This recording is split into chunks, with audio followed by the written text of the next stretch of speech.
মুখোশটা Republic Bangla যখন খুলে দিল তখন সেখানকার পড়ুয়াদের হাতে পেটানি খেতে হলো, আক্রমণ হতে হলো। আর এই ঘটনাতে এখনো পর্যন্ত বিশ্ববিদ্যালয় কর্তৃপক্ষের কোনো রকম কোনো ভূমিকা নেই। আর গতকাল যে ঘটনা ঘটেছে, একদম রেজিস্টার সামনে বসে আমাদের রিপোর্টার বারবার জিজ্ঞেস করছে যে আপনি ইফটিজ করা হলো আমাকে, তার তো কোনো উত্তর নেই। কি বলবেন, মানে কেউ নিরাপদ নয় কি? রেজিস্টারের সামনে বসে পড়ুয়ারা এরকম দাপাদাপি করছে।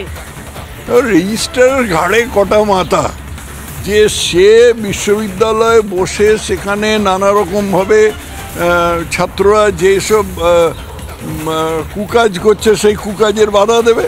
কালকে যদি রেজিস্ট্রারকে সে পেটায় তাহলে কে বাঁচাবে তাকে? আসলে তো পশ্চিমবঙ্গে কোনো সরকার নেই এবং আইন শৃঙ্খলার ব্যবস্থাও ভয়াবহ। সেই পরিপ্রেক্ষিতে সবাই খুব সাবধানে চলে, যে যার মতন সব দিক বাঁচিয়ে চলে আর কি। রেজিস্ট্রার কি করতে পারে, বেচারা রেজিস্ট্রার। এনআইএ চাইছেন আপনারা? এনআইএ টেনআইএ আমি জানি না, এনআইএর কোনো প্রশ্ন নেই এখন। এই মুহূর্তে যেটা প্রশ্ন সেটা হচ্ছে যে যাদবপুরের যে ছাত্ররা এই সমস্ত কাণ্ড করেছে তাদের গ্রেপ্তার করা উচিত।